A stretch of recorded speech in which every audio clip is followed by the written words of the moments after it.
नमस्कार दोस्तों, स्वागत है आप सभी का हमारे YouTube channel maths study centre में। तो आज आप लोगों का नया चैप्टर स्टार्ट होने वाला है क्लास 10th का त्रिभुज।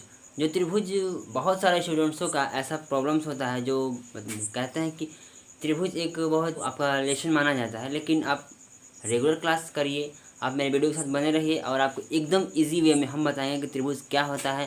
त्रिभुज का हर एक टॉपिक आपको दिया जाएगा। और आइए चलते हैं आपके त्रिभुज वाले लेसन को स्टार्ट करते हैं। तो त्रिभुज देखिए, त्रिभुज होता क्या है, आपका लेसन का नाम ही है त्रिभुज, ठीक है। तो त्रिभुज आपका 6 नंबर है, चैप्टर नंबर 6। हम देखिए त्रिभुज क्या होता है। त्रिभुज सबको पता होता है कि 3 रेखाओं से घिरी बंद आकृति को क्या कहते हैं, त्रिभुज कहते हैं, ठीक है। ये हम बचपन से ही पढ़ते हुए आते हैं कि तीन रेखाओं से घिरी आकृति को हम त्रिभुज कहते हैं। और इसके नाम होते हैं ABC, आप जो नाम चाहें वो आप दे सकते हैं, ठीक है। तो ये रहा आपका त्रिभुज, ठीक है। तो त्रिभुज में आपका क्लास 10th में त्रिभुज के 2 पार्ट होते हैं। पहला है आपका आकृति, आकृति के रूप में है कि पहला है आपका समरूप और दूसरा है आपका सर्वांशम। क्या है, फर्स्ट है आपका समरूप और सेकंड है आपका सर्वांशम, ठीक है। तो समरूप क्या होता है, समरूप आपको नाम से ही पता हो जाना चाहिए कि जो इनका रूप क्या होता है, समान होता है, उनको हम क्या कहते हैं, समरूप कहते हैं। ऐसे मान लीजिए कि ये क्या है, त्रिभुज है, और ऐसा यदि हम एक और त्रिभुज बना दें, देखिए ये भी त्रिभुज है और ये भी त्रिभुज है, लेकिन इनका क्या है, इनका रूप समान है, अर्थात ये दोनों त्रिभुज ही हैं, लेकिन इनका क्या है, साइज देखिए, इनका साइज और इनका साइज अलग अलग है। अर्थात कि समरूप का अर्थ ही होता है सेम, क्या है, इनका शेप क्या है, सेम है, सेम शेप, ठीक है। इनका शेप क्या होता है, सेम होता है, लेकिन इनका साइज क्या होता है, डिफरेंट होता है, ठीक है। Different size. समरूप में क्या होता है, हम आपको बताएं, समरूप अर्थात उनका नाम से ही होना चाहिए कि उनका रूप क्या है, समान है। देखिए ये त्रिभुज क्या है, देखने में क्या है, एक रूप जैसे है, इनका रूप क्या है, एक जैसा है, लेकिन इनकी जो साइज है वो क्या है, अलग अलग है। तो समरूप यही होता है, क्या होता है, इनका सेम आपका शेप होगा, लेकिन इनकी साइज क्या होंगी, डिफरेंट होगी, ठीक है। और सर्वांशम में क्या होता है कि यदि त्रिभुज है और इस त्रिभुज की यदि माप, चलिए इसका हम 1 और इसका 1 और इसका भी 1 मानते हैं, ठीक है। इन त्रिभुज का तीनों जो रेखाएं हैं इनका 1 सेंटीमीटर इसकी क्या है, माप है। और यदि कोई दूसरी त्रिभुज है जिसका माप 2 सेंटीमीटर 2 सेंटीमीटर 2 सेंटीमीटर, ये इसका क्या होगा, सर्वांशम होगा, नहीं होगा। सर्वांशम वो आकृतियां होती हैं जो एक दूसरे को पूरी तरह से ढक देती है, ठीक है। जैसे मान लीजिए ये कोई क्या है, आपका ये क्या है, वृत्त है, ये आपका क्या है, वृत्त है, और इस वृत्त की रेडियस, त्रिज्या यदि हम 3 सेंटीमीटर लेते हैं, ठीक है, और दूसरा कोई वृत्त लेते हैं, और उसकी भी त्रिज्या क्या है आपका 3 सेंटीमीटर, अर्थात यह दोनों क्या है, दोनों जो सर्किल है, वृत्त है, इनकी त्रिज्या क्या है, सेम है। अर्थात जब इनकी त्रिज्या सेम होगी तो क्या होगा, एक पूरा तरह से एक दूसरे को क्या करेंगे, ढक देंगे, ठीक है। तो ये क्या हो जाएगा, सर्वांशम होगा। ऐसी आकृति को क्या कहते हैं हम, सर्वांशम, ठीक है। अब सर्वांशम में क्या होता है, इनका सेम शेप और सेम साइज, इनका साइज भी सेम होगा और शेप भी सेम होगा, शेप भी क्या होगा, सेम होगा। लेकिन समरूप में क्या होता है, इनका शेप सेम होता है लेकिन इनका साइज क्या होता है, डिफरेंट होता है। बस यही इन दोनों में क्या होता है, अंतर होता है। और आपका समरूप और सर्वांशम, ये आपका क्लियर हो चुका होगा कि समरूप में क्या होता है, समरूप में आपका शेप सेम होगा लेकिन इनका साइज क्या होंगे, डिफरेंट होंगे। और आपका सर्वांशम में क्या होगा, इनका शेप भी क्या होगा, सेम होगा और साइज भी सेम होगा, अर्थात ये पूरी तरह से एक दूसरे को ढक देते हैं, ठीक है।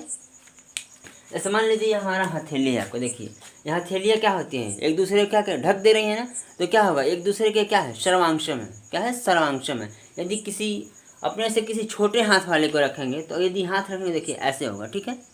तो ये क्या होगा आपका ये भी हथेली ये भी हथेली, लेकिन ये क्या होगा आपका समरूप होगा। लेकिन जबकि ये पूरी तरह से जब तक इसको न ढके समरूप होगा, यदि पूरी तरह से इसको आप ढक दे रहे हैं तो क्या होगा आपका सर्वांगसम होगा। ठीक है, तो आपका सेम शेप डिफरेंट साइज आपका समरूप होगा। तो आइए देखते हैं हम आपके बुक का क्वेश्चन। ज़्यादा कुछ नहीं है, बस आपको इसमें 6.1 में यही आपको दिखाना है कि सर्वांगसम और समरूप, बस यही बताना है आपको। तो आपका 6.1 एकदम होगा, एकदम इजी वे में, बस आप समरूप और सर्वांगसम में अंतर जान लीजिए। तो देखिए आपका प्रश्नावली 6.1 आपका एक्सरसाइज 6.1 का आपका पहला क्वेश्चन है कि कोष्ठक में दिए शब्दों में सही शब्दों का प्रयोग करते हुए रिक्त स्थानों को भरना है। अब क्या भरना है, देखिए पहला है आपका कि सभी वृत्त होते हैं।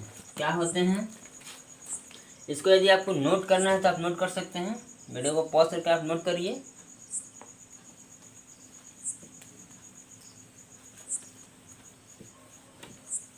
ठीक है, आज देखते हैं आपका एक्सरसाइज 6.1।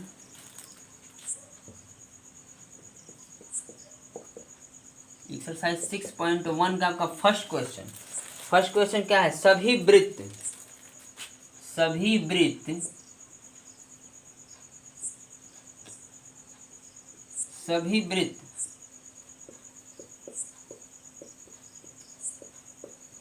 होते हैं। अब क्या होते हैं, आपको इधर कोष्टक में दिया है सर्वांगसम और समरूप। सभी वृत्त एक दूसरे के क्या होंगे, यदि हम कोई भी वृत्त लेते हैं, ठीक है, मान लीजिए ये कोई वृत्त है, इसका रेडियस क्या है आपका 2 सेंटीमीटर, ये कोई वृत्त है, इसका रेडियस क्या है आपका 4 सेंटीमीटर, ये कोई सर्किल है और इसका रेडियस आपका कितना है 8 सेंटीमीटर। तो ये क्या होगा, सर्वांगसम होगा या समरूप होगा। तो सभी वृत्त क्या होते हैं, एक दूसरे के समरूप होते हैं। ठीक है, तो आप फर्स्ट वाले में क्या भरेंगे, आपका समरूप होगा। ठीक है, ऐसा है। देखिए आपका सेकंड नंबर क्या क्वेश्चन है कि सभी वर्ग क्या होंगे, एक दूसरे के। अब वर्ग कह रहा है तो सारे वर्ग क्या होंगे, एक दूसरे के समरूप होंगे। कोई भी आकृति हो तो वो क्या होगी, अपनी आकृति की। यदि वृत्त की बात की जाए तो अब खुद ही वृत्त का समरूप होगा। ठीक है, क्योंकि सर्वांगसम में वो पूरी तरह से ढक नहीं पाएगा, क्योंकि वृत्त का त्रिज्या अलग अलग भी हो सकता है। तो सभी वर्ग क्या होंगे, समरूप होंगे। देखिए थर्ड नंबर क्या है कि सभी खाली स्थान है त्रिभुज समरूप होते हैं। सभी, इसको थोड़ा आप समझिए, इसमें थोड़ा कॉन्सेप्ट है कि सभी ब्रैकेट त्रिभुज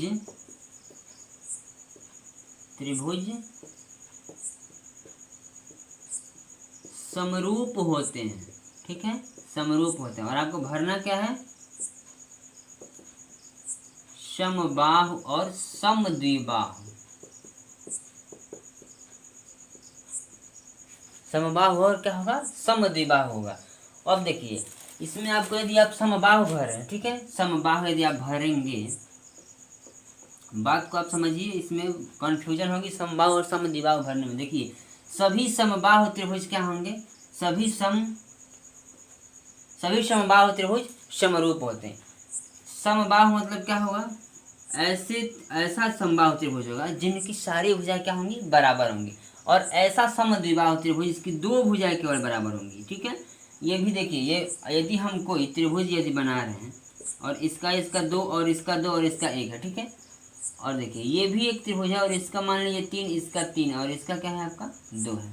देखिए इसमें 2 त्रिभुज क्या है, 2 रेखाएं इसमें क्या है, बराबर है। लेकिन एक रेखा ये क्या है, एक रेशियो में नहीं है, एक उसके संगत जो इनका अनुपात है वो संगत अनुपात में नहीं है। ठीक है, तो आपको यदि समरूप होने के लिए वो क्या होना चाहिए, यदि वो डिफरेंट है, यदि वो त्रिभुज डिफरेंट है तो भी उनका जो रेशियो है, उनका रेशियो क्या होना चाहिए, मतलब अनुपात इनका क्या होना चाहिए, बराबर होना चाहिए। जैसे मान लीजिए देखिए ये समबाहु है, अगर ये 4 ये 4 और ये 4, ठीक है, और ये है और ये 3 3 3, ये क्या है। अब कोई भी यदि आप समबाहु त्रिभुज लेते हैं तो क्या होगा, उनके तीनों भुजाओं का अनुपात क्या होगा, तीनों भुजाएं क्या होंगी, बराबर होंगी।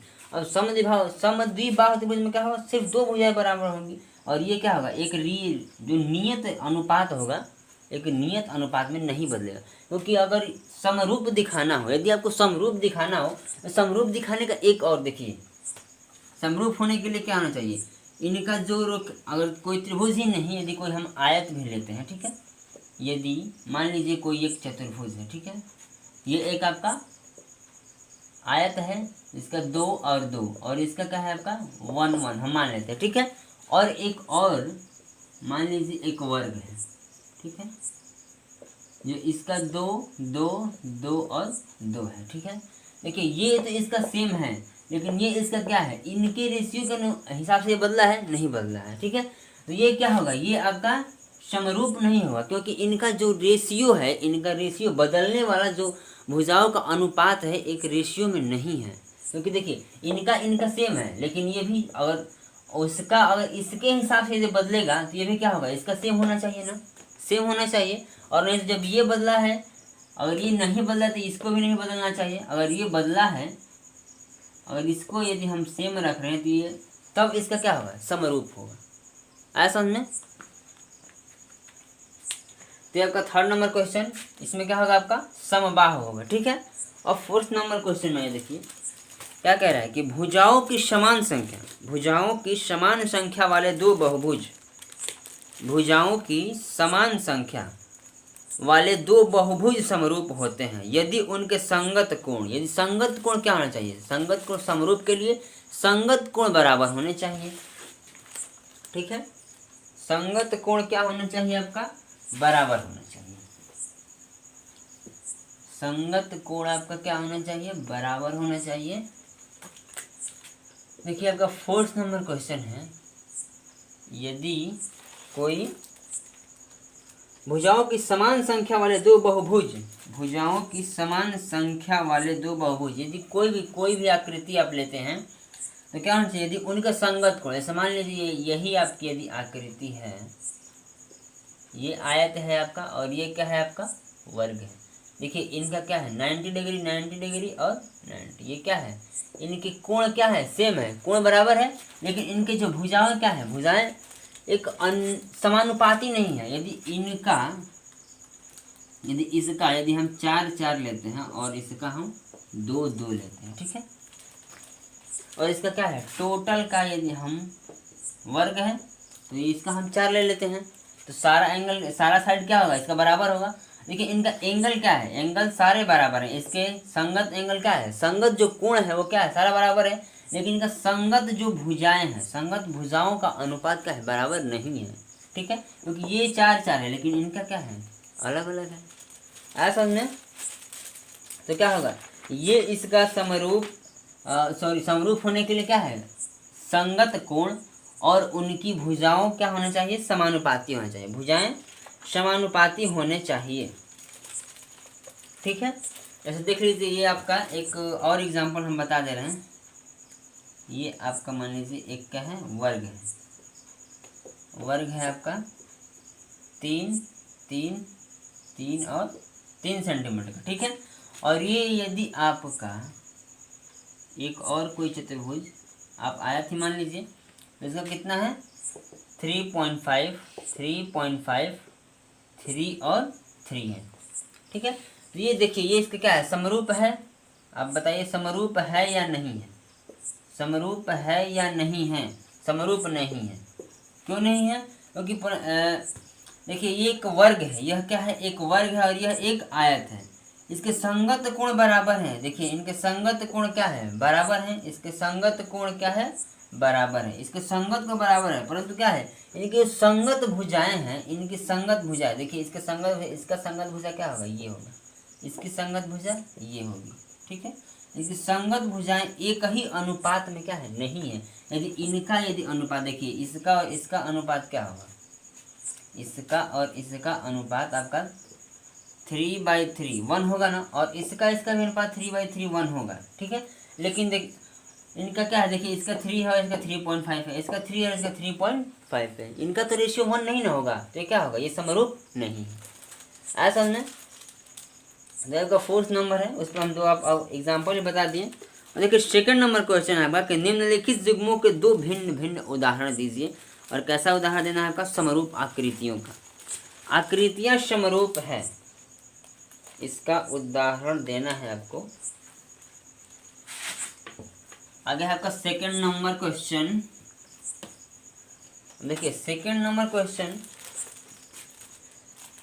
निम्नलिखित युग्मों के दो भिन्न भिन्न उदाहरण दीजिए। समरूप आकृतियां, आकृति समरूप होनी चाहिए, इसका आप एग्जाम्पल कैसे देंगे? आकृतियां समरूप होनी चाहिए। सभी त्रिभुजों का समुच्चय, सभी त्रिभुज क्या होंगे? सभी त्रिभुज क्या होंगे? समरूप होंगे। ठीक है, क्योंकि देखिए कोई भी यदि आप त्रिभुज लेंगे, अब इनमें कोई माप नहीं आप करेंगे, जब माप नहीं करेंगे तो क्या होगी? इनके त्रिभुज होंगे। लेकिन एक इनके जो रेशियो होना चाहिए, क्या होना चाहिए? एक नियत होना चाहिए, मतलब जिस अनुपात में बदलते हैं उसी अनुपात में बदलना चाहिए, एक रेशियो। तो देखिए सेकंड क्या है? ऐसी आकृतियां जो समरूप नहीं है। अब जो ऐसी आकृति आपको बताना है जो समरूप नहीं है, तो मान लीजिए एक वृत्त ले रहे हैं, वृत्त और त्रिभुज, ये कभी समरूप होंगे? नहीं होंगे। क्यों? देखिए वृत्त क्या होता है? ये होता है, और ये इसका क्या होगा? त्रिभुज हो जाएगा। ये कभी एक जैसा दिखेगा? नहीं दिखेगा ना, तो क्या होगा? ये आपका क्या है? समरूप नहीं है। अरे समरूप दिखाना हो तो एक ही किसी को लेंगे। ये त्रिभुज लिए हैं त्रिभुज ही लेंगे, वृत्त लिए हैं तो वृत्त ही लेंगे। ठीक है, अब वृत्त बोल सकते हैं, त्रिभुज बोल सकते हैं, आयत बोल सकते हैं। थर्ड नंबर क्वेश्चन क्या है? आपको बताना है कि समरूप है या नहीं। ये आपको आकृतियाँ दी गई हैं, ये इसका क्या है? साइड इनका क्या है? 1.5, 1.5 और 1.5, और ये क्या है आपका?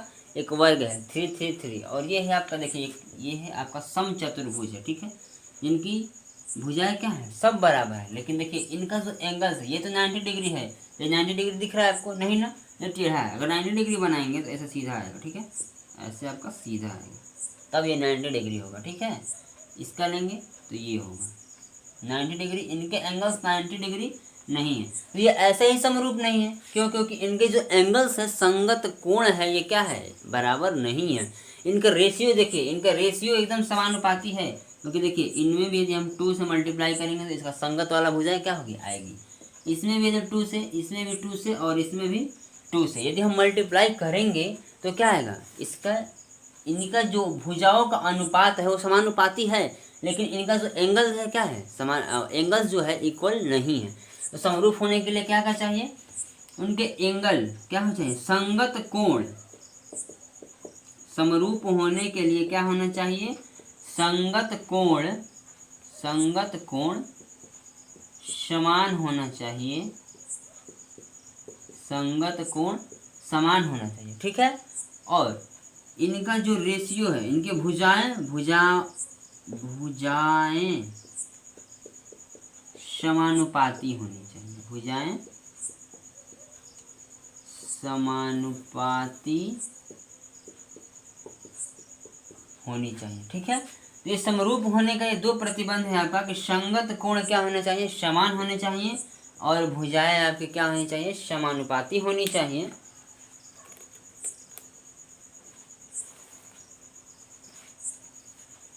आया समझ में? तो ये आपका थर्ड नंबर क्वेश्चन और आपका एक्सरसाइज 6.1 खत्म। तो आज के लिए इतना ही, और मिलते हैं आपसे अगले वीडियो में। तब तक के लिए आप मेरे वीडियो को लाइक, मेरे चैनल को सब्सक्राइब करना ना भूलें। धन्यवाद।